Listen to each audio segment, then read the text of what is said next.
This is what they made Saoirse Ronan sing about. I'm Jaime Fridge. I need all you dozens of viewers out there to just tell me how you like this, alright? Welcome to the show. Hey kids, do you ever just be scrolling through your YouTube recommended feed and you see a movie that says free with ads and you see Paul Rudd's face and you're like, well, this is definitely going to be good because Paul Rudd rules and so does Michelle Pfeiffer, so you click on it and the first few minutes disturb you so bad that you want to turn it off, but you keep watching in hopes that it'll get better, but it never does. Because same. Today I want to talk about the 2007 rom-com I Could Never Be Your Woman, which is just such a long title. It's too long. This movie's got Paul Rudd, Michelle Pfeiffer, John Lovitz, Fred Willard, Stacey Dash, and the inconceivable guy. I'm well aware of puberty. It's an all-star cast, but unfortunately, it's not an all-star film.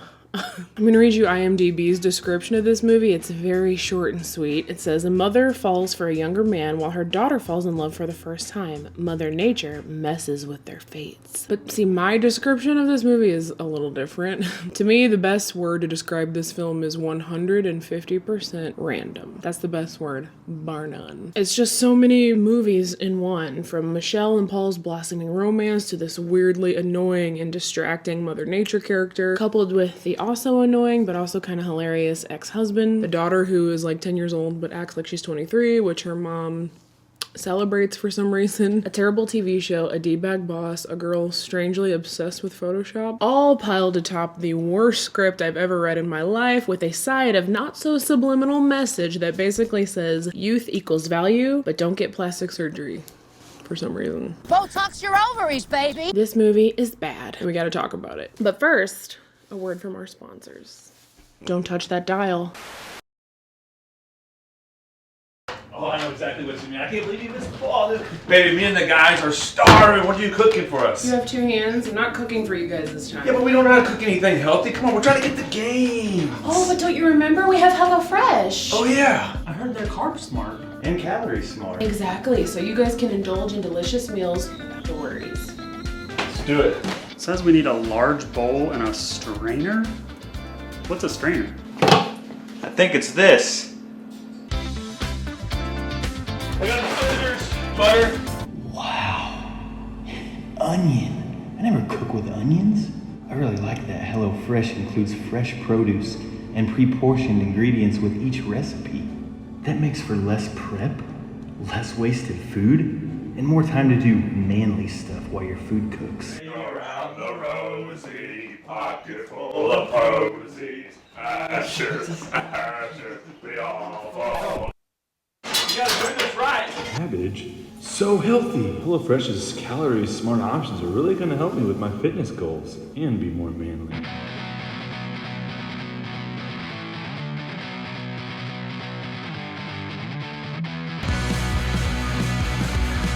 I don't know what the other 98% of 2% milk is. I found the measuring cup.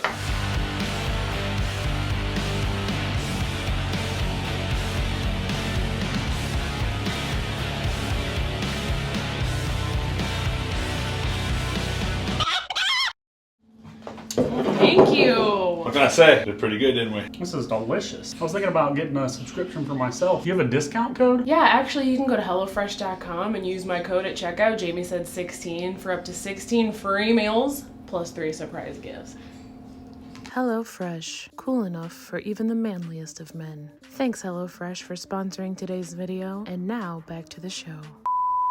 Hey kids, we're back. Thanks for watching that entire ad read, which, as usual, I know you definitely did. So the randomness of this movie starts off right away with these very Discovery Channel-esque drone shots of the Earth. There's monkeys and stuff. I don't know. It's odd. It wouldn't be odd on its own, but it's odd in the context of this film. Especially when you compare it to the second half of the opening credits, which is just this horribly graphic compilation of people getting plastic surgery procedures. A few people that I watched this with actually had to look away for some of the parts, and can you blame them? Oh gosh, did we need that? Did we need the melting face lady? I still would have gotten the point without her. Anyway, I guess this was just the writer's way of tying everything together with this Mother Nature character who kicks off this movie with a nice long rant about how much she hates women. And when it was time for the women to stop jerking around and start having babies, they said, We want to get our careers going first. Babies could wait till later. They grew up to be obsessed with money. they're taking bits of their they're putting it in their face. Gee, I wonder if this was written by a man. I was wrong. Amy Heckerling, the same person who wrote Clueless. Okay, I stand corrected. Anyway, so then we get to the actual opening scene of the plot, which is Michelle Pfeiffer. Her character's name is Rosie. And Rosie is described as an aging single mother. Aging. Michelle Pfeiffer. I've aged more than she has, but okay. So she's a single mom. She's super insecure about her age throughout this whole movie, and she copes with it basically by acting like a 13-year-old. He says you have an ugly body. The opening scene is her trying to moisturize her way back to 30. Here's a pal of mine in her 40s trying to moisturize her way back to 30. Or she just has dry hands, Mother Nature. Could be winter. By the way, sometimes Mother Nature is Norm, and sometimes she's Lil. But she's always consistently eating junk food for some reason.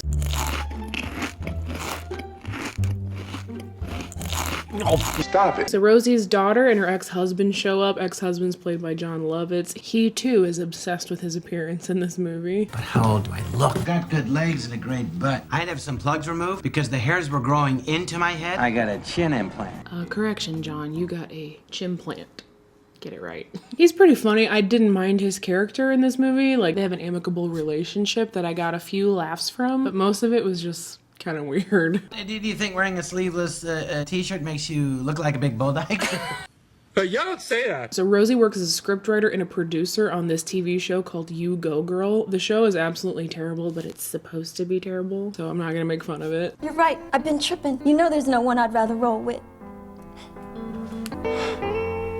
See what I mean? Then we get to meet Brianna, who is the kind of arrogant, self-centered lead actress of the show. She's the star. Self-absorbed and like self-centered being her only personality trait. I am so sick of reading about Misha and Lindsay and Katie. I was a teenage girl before any of them. Seriously, that's all the writers gave her. Anyway, like I said, Rosie is the producer. But the thing is, Rosie, she's very woke. Like before wokeness was even cool. That's kind of derogatory. I can't say anything, and you can name a show after Hey, that's like making fun of the underprivileged. We're allowed to say She wants to push the boundaries of TV. She wants to make innuendos and edgy jokes, you know, jokes that are really clever and worth fighting for. And these balls are so heavy. The balls are so heavy. Yeah, well, they're bowling balls. But her bosses just aren't into her ideas, you know? They got other stuff on their minds. That's my plastic surgery show. You know, it's amazing what they can suck up. So one day she goes on a jog after work with Mother Nature. I hate it, I'm sorry. She goes on a jog with Mother Nature, who, by the way, only Rosie can hear and interact with for some reason. And sometimes when they're talking, everyone else freezes, but then other times they don't. It makes perfect sense. This whole Mother Nature thing is so random and completely unnecessary to the plot. And even if you ignore like the bad jokes and her constant eating, she's super mean. You'll be the oldest one in there. You're gonna be as brittle as those rice cakes. Your insides are still rotting away. Not as if anybody sleeps on this side of the bed. You self-centered, pet-cloning You're hopeless! Like, why would a Mother Nature character be so mean? It's all Amy's fault. He's at Lakers games with Cameron Diaz and Justin Timberlake. He's trout fishing with Norm Macdonald. Look what I made of Brianna. It's hilarious. Okay, first of all, what a random way for a movie to fat shame. Second of all, why is she allowed to do this at work? Third of all, that sounds weird. Third of all, what is this? You know what I'm saying? This movie is so weird with like its focus on physical appearance and stuff, and they shove it down your throat real hard, but there's no lesson. There's no moral of the story. Like, remember in Bring It On, All or Nothing, when they would have all this weird sort of racial tension amongst the characters, but they never taught you a lesson? It just exists. Botox appointment. Botox. Plastic surgery. Plastic surgery. Plastic surgery. A little lipo. Facelift. See what I mean? Okay, so we have established that this movie is weird, okay? But one of the weirdest parts of this movie was the character of Izzy, Rosie's daughter. So Izzy's played by Saoirse Ronan, who is obviously phenomenal, okay? None of this is her fault. Don't blame Saoirse. But this character of hers is just so jarring because it's just, her lines are just, it's so weird to hear a child say them. He took a tampon and stuck it in his mouth. When can I have sex? I went to the bathroom and there was a brownish spot. Honey, that's your period. Well, could be a few different things, maybe double check. Do you see what I mean? They have this child say things that just make you go, ew. Case in point, this next scene. I got a career by shaking my rear and dance like a whore.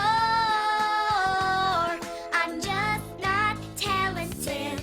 Do you guys remember this time? Like, raise your hand if you're this old, where you remember a time where making fun of Britney Spears was not only commonplace, but it was like celebrated. I just kind of picture the conversation between the creators of this movie and like the production company or the studio being like, this movie is pretty good, but you know what would make it even better? If you insulted one of the greatest pop stars of all time. I don't know if I really want to do it. Make fun of Britney. It's what all the cool people in Hollywood are doing right now. I don't know, it just feels wrong.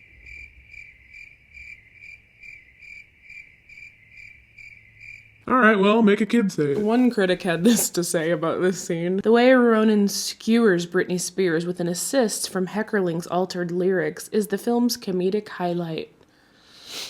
Is it though? Because personally, I think it's this. Why is there a Ken doll in the heat vent? This next scene, it's so weird. I don't want to show you. I know you guys are gonna go watch it anyway. See? It's Mindy menstruation. With her Modest pads, nobody knows about the gusher between her legs.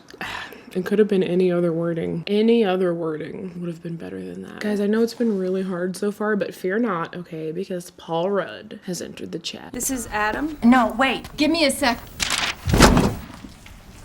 How do you do that? So it turns out Paul Rudd, his character's name's Adam, by the way. Adam is there to audition for like a recurring role on the You Go Girl show, and he obviously nails it. You say digital wedgies are a way of the future. Well, okay. I have one of those wedgies right now. Seriously, his delivery is so good. Like, I love everything Paul Rudd does.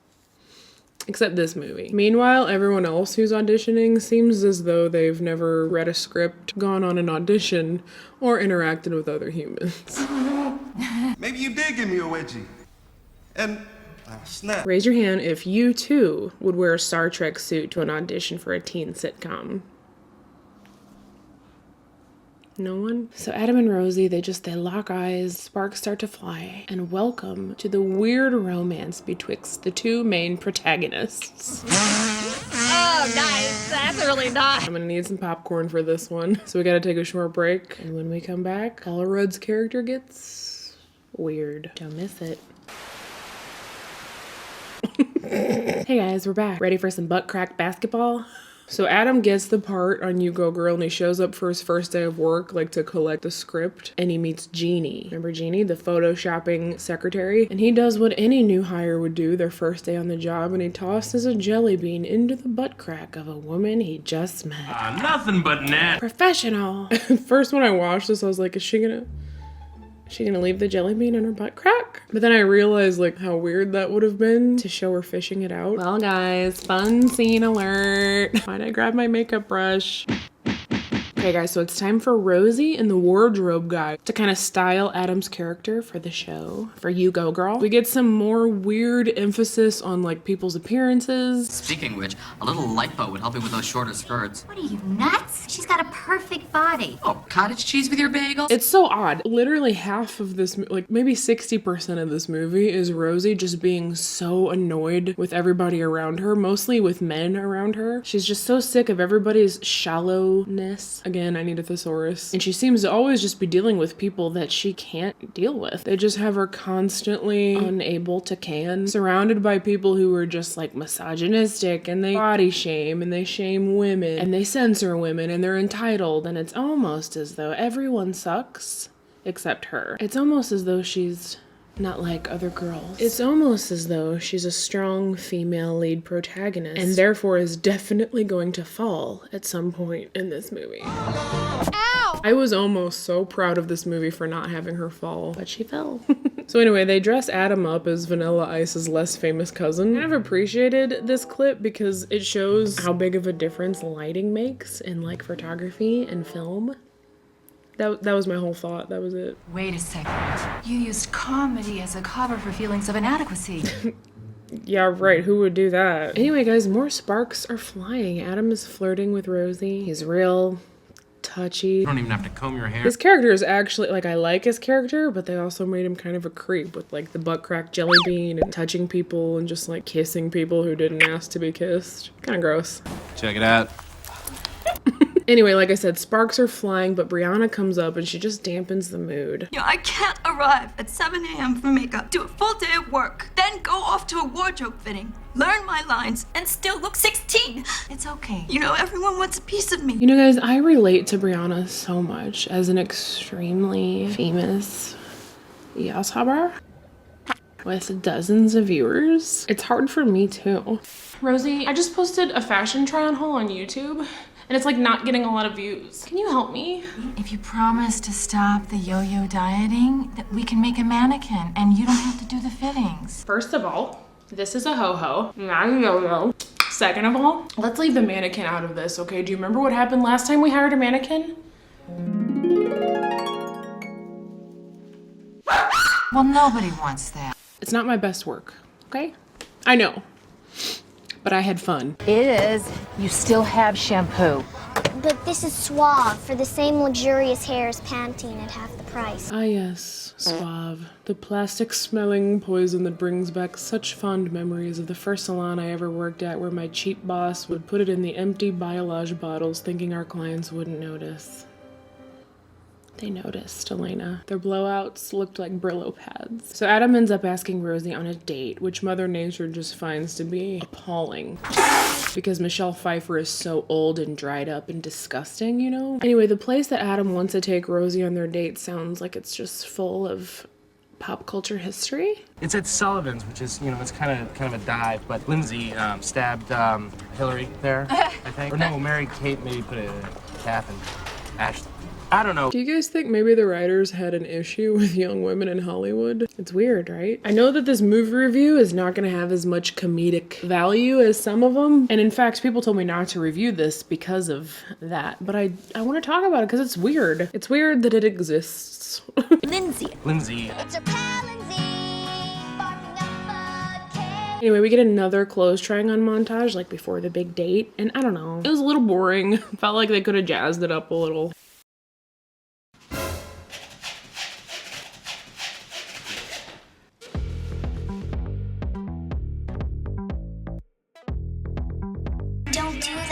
Again, not my best work, but I wanted an excuse to wear that mannequin head. Okay. So they go on their date to this super loud club where suddenly Michelle Pfeiffer can hear everyone's thoughts. They let her in? Guess if you're old, all your clothes are vintage. Why did that cute guy bring his mom? She gets hit on by this guy with a chain necklace. Paul Rudd cracks me up in this scene. He's the only one on the dance floor. And it was at this precise moment that Paul Rudd saved this piece of trash film. All it took for me was that dance move right there. 40. 29. You're not even in your 30s. Well, neither are you. I like both of these two actors, okay? But it's just an odd thing to me because they could have easily just hired two actors who were actually 29 and 40. But we all know the rules in Hollywood, you guys. We all know that actors are only allowed to play characters that are at least 16 years apart from them in age. Hence the reason this guy was actually played by a newborn baby. What a weird joke. Hey, you guys wanna know who my favorite character is in this movie? It's this guy who constantly just tells the actors to turn in their phones. Hey, drop off your phones. Hey, drop off your phones. Hey, drop off your phones. All right, enough, you broken record, okay? I didn't notice him till like the third time watching it, and he's just fun. So Adam and Rosie's relationship is blossoming. Adam makes things weird. Check it out. This is not okay. The wardrobe guy is still the worst. Hey, back off, Miss Bulimia. I wish she had been like, you back off, Hulk Hogan's brother. I gotta go. I can't let you. You know, I just realized the reason I like Paul Rudd's character so much in this movie is because it reminds me of Nick. Like this scene right here, 100% needle noggin. Okay, if I had my first writing job on Family Matters in 1986 and he was born in... Oh my God. Rosie's first writing job on Family Matters in 1986. She has this talent for working on shows that don't exist yet. She also has a talent for really driving home the point that being young and hot equals having value. Young is far superior to old. Young outranks old. Because I'm older. I know that like everybody has their own insecurities, but it was just so phony to me that Rosie was insecure about her looks. As if she isn't supermodel hot. It's Michelle Pfeiffer for crying out loud, you know? Michelle Pfeiffer, that white gold. Come on. So Rosie ends up breaking it off with Adam because of the age gap until one night when the cast and crew of You Go Girl meet over at Rosie's house for a watch party. It actually sounds really fun. Izzy's friends are there too, including this kid Dylan, who Izzy spends most of the movie obsessing over. Dylan. Hi, Dylan. Yeah. I mean, can you blame her? Look at this kid's moves. With a Z. Moves with a Z. So anyway, Adam stays after everybody leaves, wins Rosie back with his good looks, boyish charm, and riveting stories. You know what's so cool? I talked to my grandmother. She invited over all her neighbors. She's like the hit of the condo. I actually kind of love that story. So they play fight with each other. Adam dumps an entire bowl of popcorn into her mouth, dust and all. She eats French onion dip off his face. I don't like that. And then they're in love again. Can't you tell from this falling in love montage of them jumping on the bed and eating lettuce out of each other's mouths and spin kissing across some lockers as grown adults do? I actually think I just saw people doing that on influencers in the wild. Everything's going well, you guys, until a conflict. It wasn't until the third time watching this that I realized that this conflict was set into motion by my favorite character, the phone collector guy. So it turns out he accidentally collected Adam's real cell phone instead of like the prop cell phone. So he takes it to Rosie's office, which of course gets intercepted by Jeannie. And then Jeannie becomes the movie's villain. 1 hour into the movie. I've never waited that long for a villain.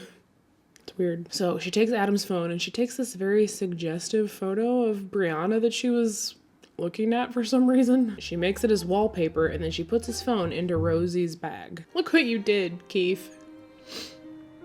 That's the phone guy's name, I decided. Keith. Meanwhile, Mother Nature is she's bumming me out, man. This butt is screaming estrogen. Not to mention her odor and the excess body hair. Are you saying that that girl has odor and excess body hair? So in addition to the phone photo, Jeannie just starts photoshopping her little heart out. She wants to like ruin Rosie's romance just for her health, I guess. But honestly though, I'm kind of glad she did all this because if she hadn't, we wouldn't have been blessed with this amazing editing. I never got one of those picture tickets before.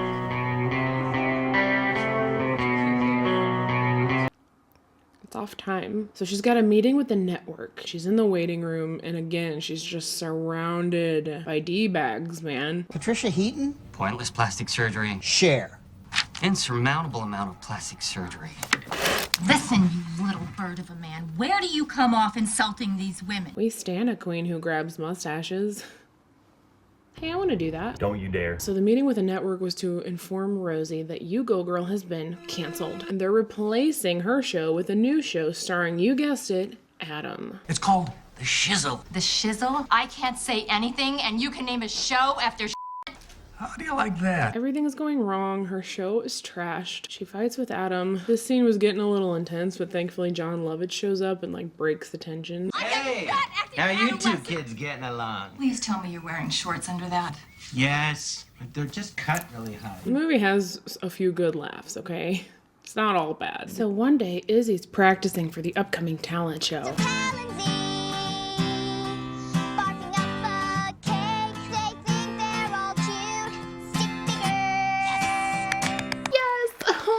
Proud of you for body shaming women and making fun of eating disorders.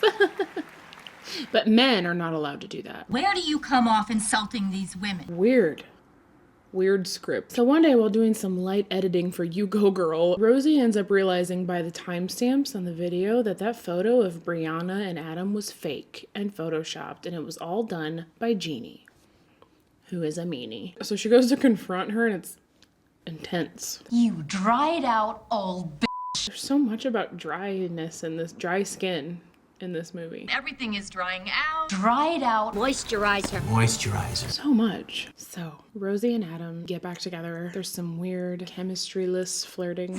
What's that? The only part more awkward than that was when she slid off the couch earlier in the movie.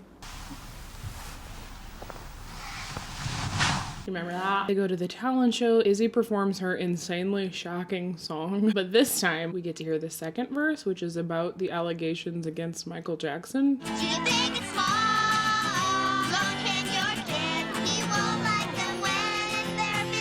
I can't make this stuff up. This is what they made Saoirse Ronan sing about. Hey, I didn't make it up. Well, her song really impresses Dylan, that boy she likes. Remember Dylan with the moves?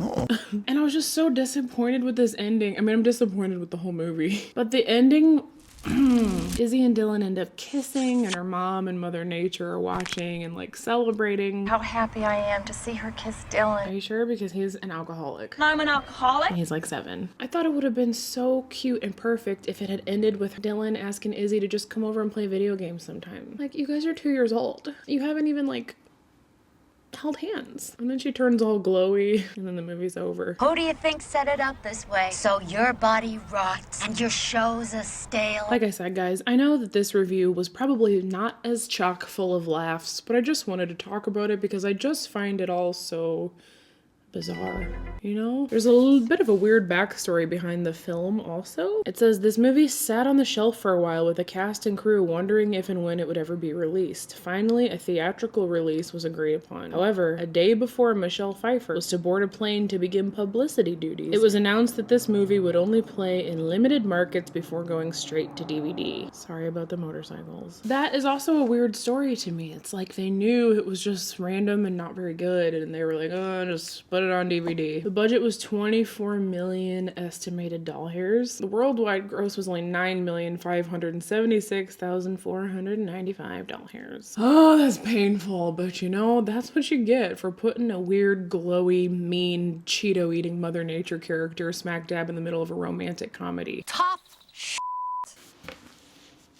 It's out of my hands. Let's read some reviews because this video sucks and we need to get a laugh in. This review comes from an IMDb username, Spacey Girl. Entitled Just Awful, don't waste your time with this dud. With Michelle Pfeiffer and John Lovitz as perhaps the most childish, inane parents on the screen since The Brady Bunch. Yeah, I like The Brady Bunch. Michelle Pfeiffer portrays a kidult. What a fun word. I'm a kidult, 100%. Who tries to be a friend to her daughter, playing Barbies, jumping on beds, indulging in food fights. She also dresses like a 14-year-old what gives. Amy Heckerling has produced some good movies, but this is not one of them. Gosh, even the reviews aren't that funny. But I wanted to talk about this. Why? Now it seems like a weird choice. I don't know, you know, I'm a movie buff and sometimes I just get a kick out of finding a movie I've never heard of that has famous people in it that went straight to DVD. Sue me. That's it for me today, kids. I gotta go play with Barbies. Thanks for being here. Let me know what movie we should do next. I love you all, and I'll see you in the next one. Bye! Hey, I'm Saunders, and I drive a Prius. Does your car have a moonroof? I can only ride in cars with moonroofs. For a little more discipline at home. Well, the thing is, Izzy just got her period. Weird thing to say to a male teacher, but okay. I feel like the whole side plot of Izzy struggling with math was just so that they could hire the inconceivable guy to be her teacher. Same thing with the Henry Winkler. The little side plot had to be contrived so that HW could show up, who, by the way, I love. I actually like the Barbie thing in this movie for some reason because I find Barbies to be hilarious. There's just something about their movements, you know. Ma, I'm too old for Barbies. Yeah, but I'm not. Neither am I, as made evident by my TikTok account. Am I wrong? She wore a crown and she came down in a bubble, dog. I'm not fighting with you. You go, girl. What do you love most about me? Hilarious. Hilarious dad joke. I'm telling you, Paul Rudd, he saved this one for me. Would you forget about David Spade? I could never forget about David Spade. He once liked my comment on Instagram, and I'm emotional just thinking about it because I am like such a fan of Joe Dirt. I want to know more about this show that's scheduled called Take My Wife. Is that like Wife Swap? Sounds neat. Hey, how come some people in this movie get to be all warm and glowy and some look like they have one foot in the grave? I'm hurtling toward Cloris Leachman. You're young. Cloris Leachman was a beautiful and talented icon. That was mean, Amy. Now I'm being mean to Amy. Why is there a dog barking out there?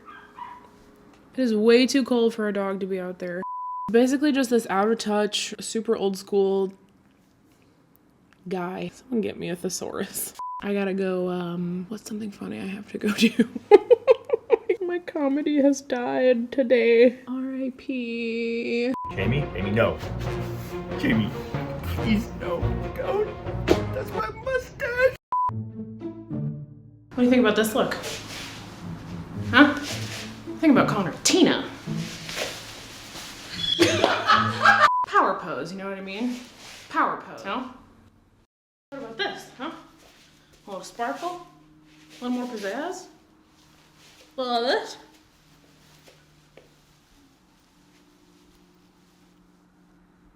No?